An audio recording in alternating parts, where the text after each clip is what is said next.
Empatar demais dentro de casa, ainda em campeonato de pontos corridos, pode não ser um resultado positivo.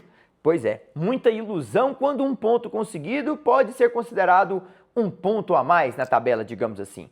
É o 11º jogo do Clube do Remo na competição, mais um empate caseiro, totalizando o 5º jogo dentro de casa. Foram apenas 6 pontos conseguidos em 15 disputados. Venceu a equipe do Bahia e o resto de empatou com Vasco, Inter e Mirassol e perdeu para o Fluminense dentro do estádio Mangueirão. Tem que ser um reduto mais forte, tem que fazer com que o torcedor sinta de fato que os jogadores estão imbuídos ali dentro para transformar um reduto intransponível, campo pesado, chuva, um clima atmosférico que só tem uma particularidade naquela região norte do nosso país. Então isso tudo tem que ser como uma arma para nosso favor, a favor do Clube do Remo, no sentido de ganhar dos seus adversários quando lá cai.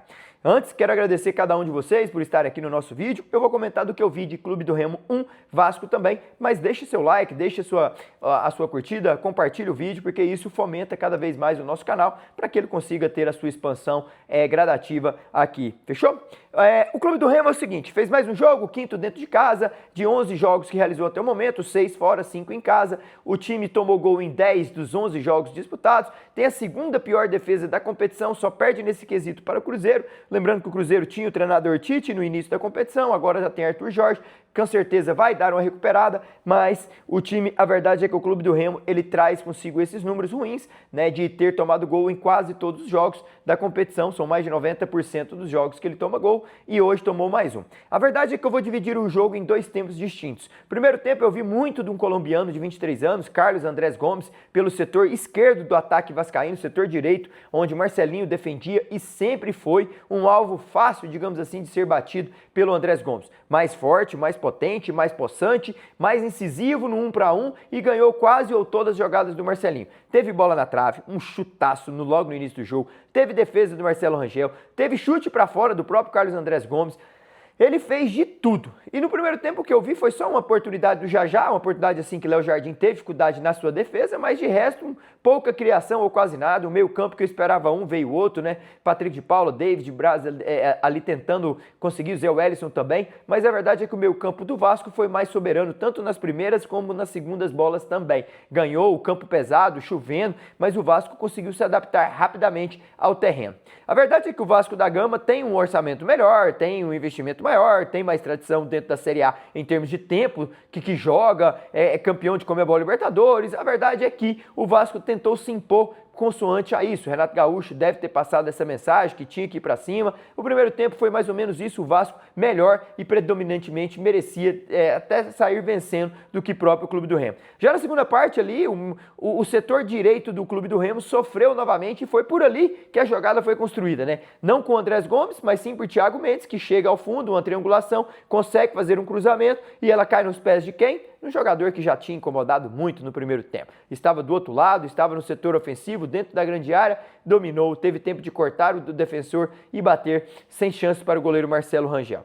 Até aí, Carlos Andrés Gomes merecia, fez o gol, era um dos protagonistas da partida, sem sombra de dúvidas nenhuma, jogando e fazendo o time dele jogar, mas o Vasco tem a oportunidade de fazer o 2-0, novamente pelo setor direito defensivo, onde o Marcelinho sofreu bastante. Thiago Mendes, inteligentemente, Renato Gaúcho deve ter trazido ele para aquele setor, ele encontra um passe muito bonito para um jogador do Vasco, ele meio que desequilibrado, caindo, tinha uma opção do próprio André Gomes pela direita, ele não oferece o gol a um jogador que já estava com confiança e chuta uma defesa fácil do Marcelo Rangel, numa situação que estava 3-2 ou 2-1 ali, como queiram, desde que a bola saia dos pés do Thiago. Até que o Thiago fica muito puto, então chutão na bola na sequência da finalização, poderia até ter sido advertido com cartão amarelo, sai do campo, dá um chutão na bola que estava ali para que o Gandula conseguisse fazer a reposição mais rápida. A verdade foi isso. Aí depois as substituições começam a surtir efeito. Ele traz Jaderson para o jogo, no lugar do David, muito bom essa substituição, Jaderson forte, jogador mexido, um jogador que tem um bom pé esquerdo, ele consegue dar um equilíbrio maior, consegue ter uma sustentabilidade de chegada ali no último terço. Eu senti que o Aleph Mangas prende demais o jogo com ele não se desenvolve em alguns determinados momentos, parece que ele é bom, ele é alto, ele tem estatura, mas parece que o jogo com ele fica muito amarrado e não se solta, não desprende, sabe? Aquela situação que tem que ser um jogador rápido, papai decidiu, papai foi de novo. Não, com o jogo com ele, parece que o jogo fica muito meio preso. Até que ele é substituído por Diego Hernandes, que 6, 7 minutos depois que entra em campo, ele dá um passe, né? Aquela falta ali, ele é um passe na cabeça do Marlon, que está bem concentrado, estava esperando a bola, ataca ela no erro do sistema defensivo do Vasco, que deixa ele sozinho no meio do defesa, sem chance para o Leonardo Jardim, que fica indignado. Marlon recebe esse passe de Diego Hernandes, que demonstra que tem uma bola parada muito forte, continua sendo uma peça fundamental, vai buscar a sua melhora física ainda no decorrer da competição e certamente vai ser uma das armas aí para Leonardo Condé fazer a sua utilidade dentro do time. A verdade é que depois do gol, o Vasco meio que sente, já estava caminhando para os minutos finais, mas só que Marcelinho podia meio que apagar aquele sofrimento todo no primeiro e também no segundo tempo com um golaço, né? Ele traz para dentro, bate de esquerda, aonde tem que ir mesmo, chute fazendo aquela curvatura lá no canto superior do lado direito do Léo Jardim, mas a bola sai, a última oportunidade, digamos assim, de fato do jogo. O jogo fica no 1-1, lamentado pelo Vasco da Gama e também lamentado pelo treinador e comissão técnica do Clube do Remo. A verdade é que um empate caseiro, nunca ele é considerado, para mim, ele não pode ser considerado um resultado positivo. Eu me reafirmo isso trazendo dados. Contra o Mirassol ganha de 2-0, sofre 2-2. Contra o Internacional sai perdendo, toma o gol de empate, sai perdendo, faz o gol de empate, depois tem situações, pega o Internacional no momento ruim na competição, o Inter que estreou lá perdendo para o Atlético Paranaense, tinha perdido Palmeiras, tinha feito jogos ruins e vai lá em Belém, consegue ainda quase ganhar, depois tem uma bola lá na trave nos minutos finais, tem uma bola lá que eu lembro bem, uma situação com muita chance, vai, a bola fica sempre ali na área, o Inter quase ainda faz o segundo gol nos minutos finais, e aí depois vem, ganha do Bahia bem, perde para o Fluminense dentro de casa, mas só que engatar 2 vitórias seguidas dentro de casa era importante. Pegava um Vasco que também vinha de 3 resultados sem vencer, empatou com o Curitiba fora, perde para o Botafogo, visita lá o Caracas lá na Venezuela, empata em 0-0. Então assim, pela Sul-Americana ele fez um jogo lá, empatou 0-0. Sabe, era hora de conseguir fazer de fato o que aquele reduto seja algo intransponível. Tem que matar, tem que chegar ali dentro do Mangueirão, os caras têm que sentir dificuldade no clima, na torcida, na grama, na chuva, tem que sofrer mais os adversários, e eu sinto que às vezes eles não sofrem tanto. O Clube do Remo tem que aproveitar as oportunidades que cria, o torcedor está incomodado com tantos empates. A verdade é que chegamos à 11ª rodada, faltam 8 jogos para terminar o primeiro turno, e perfeitamente clubes que viram abaixo de 25 pontos sofrem no retorno para conseguir uma média de 40, 45 pontos, que é o que vai dar a permanência. Olha, é complicado, tem que bater essa casa dos 25, falta ainda 8 jogos.